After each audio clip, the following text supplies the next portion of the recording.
Look, I can sit here all day and tell you how life-changing a minimalist laundry routine is, but I always love it when I find studies that back me up with data. And here's an interesting tidbit that I found the other day. So a while ago, Yelp did a study. It was just a couple months ago. And what they did is they asked 2,000 Americans who have partners what chores they hated the most and how those chores were affecting their relationships. And get this, 80% of people said they have disagreements about chores, with 20% of those people saying that the disagreements happen frequently. And when asked what chores they hated the most, doing laundry was in the top 5 most hated chores. And I totally get that because I used to dread laundry time as well. But now that I've applied the principles of minimalism to our laundry routine, I've created a laundry system that basically runs on autopilot. And not only does that save me tons of time and reduce my stress around laundry time, but it also means fewer fights and more fun for all members of the family. So that's why today I wanted to share my guide on how to do laundry like a minimalist so that you can experience all of the benefits of a highly simplified laundry routine as well. Let's dive in. Number 1 is to reduce your inventory. One of the best things that you can do to simplify your laundry routine is to reduce the amount of things that need washed in your home, from clothing to textiles. As a minimalist family, we have 1 set of sheets for each bed and 2 sets of towels, and we've reduced the quantity of clothes that we own and wear by 80% or more. When you own too many clothes, it's a lot easier to let the clothes and the things that need washed pile up because you know that you can just keep going with fresh clothes and towels, or maybe you forget what's clean and what's not, so you just think, I'll throw it in the laundry. But when you reduce your inventory, it's a lot easier to know what's clean and what's not, and when it's time to do a load of laundry, and be able to manage the amount of laundry you need to process because that amount is less overwhelming. Number 2 is to go for low maintenance fabrics. The more high maintenance your fabrics and textiles, the more time it's going to take you to care for and manage those items. So you have to weigh the pros and the cons and decide if the time it takes to put into items that require special care is worth it to you or not. And I've personally made a conscious effort to get rid of high maintenance items, like anything that would need to be hand washed or taken to the dry cleaners, in favor of fabrics that are easier to wash and maintain. I want my closet and my kids' dresser full of things that I can just toss into the washing machine and set on a normal cycle and not have to worry about it. So anything that requires special care is a hard pass for me. Tip number 3 is to stop washing so often. I'm curious to know how many of you know people who wear something one time and then throw it into the laundry to be washed regardless of if it's dirty or not. Comment below and let me know if you know someone who does this, because I have multiple friends and family members who do this on a daily basis. And if that sounds like you, then this is your wake-up call to stop that. Just because something has been worn doesn't make it dirty and in need of washing. And in our home, there are only 2 reasons an item of clothing would get washed. 1, if it's visibly soiled, or 2, if it doesn't pass the smell test. Using these 2 guidelines can easily cut the amount of laundry that you need to do by 50% or more, and it will also save you tons of money as you spend less on utility bills and need to replace your clothes less often. Number 4 is to reduce your workload by matching or color coding. So another hack that you can use is to either match or color code things like socks and underwear, and that way if you have something like only white socks, even if you lose one white sock, whether it's lost in the laundry or maybe it gets a hole in it,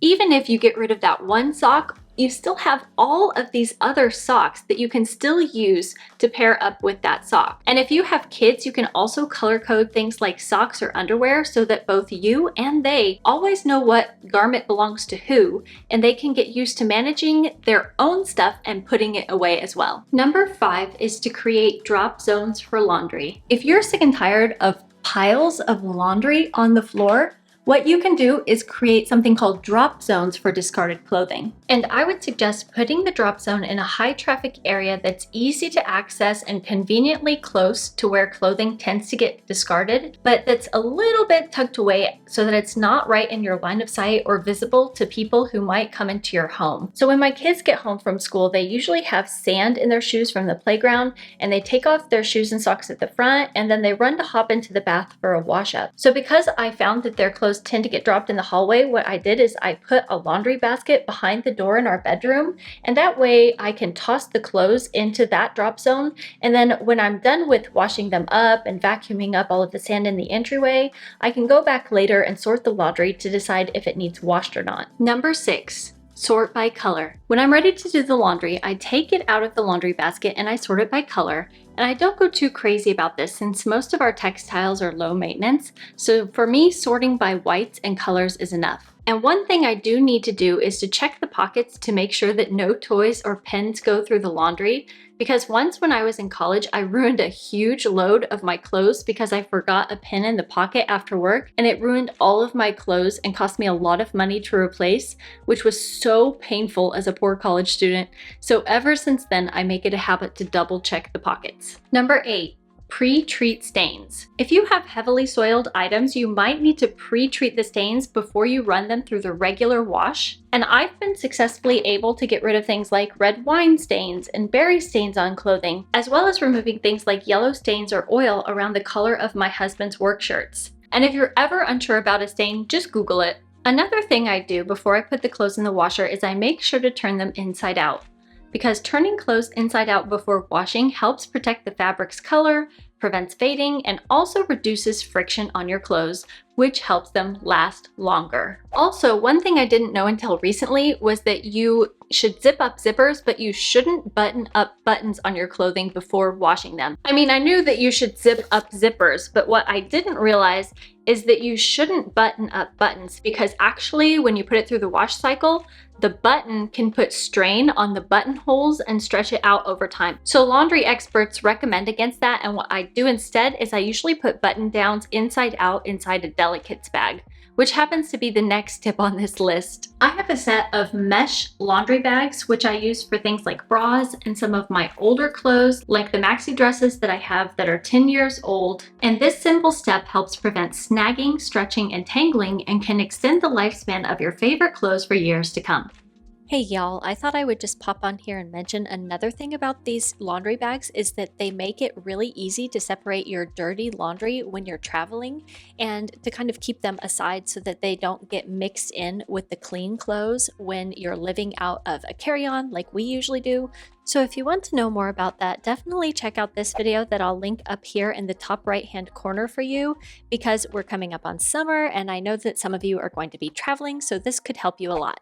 You also want to make sure that you use the proper settings. And here in Germany, we have a high efficiency laundry machine, which I found can be very hard on our clothes. So I always make sure to use the low spin cycle, and I use 40 degrees for colors and 60 degrees for whites. Number 13, hang clothes up to dry. We also hang our laundry up to dry instead of using a dryer. And this is coming from someone who thought they could never live without a dryer. But I found that this small step not only helps our clothes last longer, but it's also quite relaxing, and I actually enjoy the smell of the fresh laundry drying on the rack behind me in my office. And line drying our clothes usually takes around 24 hours or so depending on the weather, and then once everything is nice and dry, I gather it up and head to the bedroom to fold. Number 14.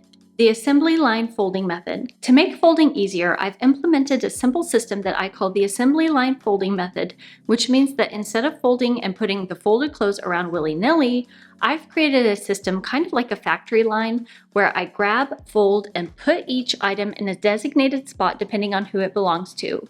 So for the boys' clothes, I line them up next to each other, one row for Didi, one row for Gugu, and I always put similar items for one brother parallel to the other brother's items.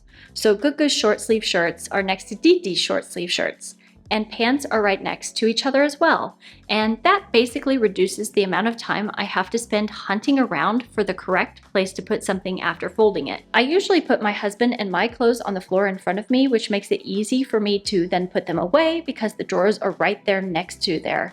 and anything that needs to be hung gets thrown behind me until everything else is cleared away and I've freed up space to open our wardrobe. And finally, the last step is to give proper aftercare. Things like being able to make small mends or using a fabric shaver to remove fuzz from your clothes. True story, my husband calls the fuzzies that you get on your clothes fuzzles, and I think that that's so adorable. If you found value in this video, I would love it if you would consider going down and hitting the little red subscribe button and ringing the bell to turn on all notifications so that you don't miss any of the helpful videos I'm sharing here on my channel each week to help you simplify your way to a life you love. And if you feel like your wardrobe needs a little bit of a reset, make sure to go check out this video, or I'll see you next week. Until then, take care. Bye-bye.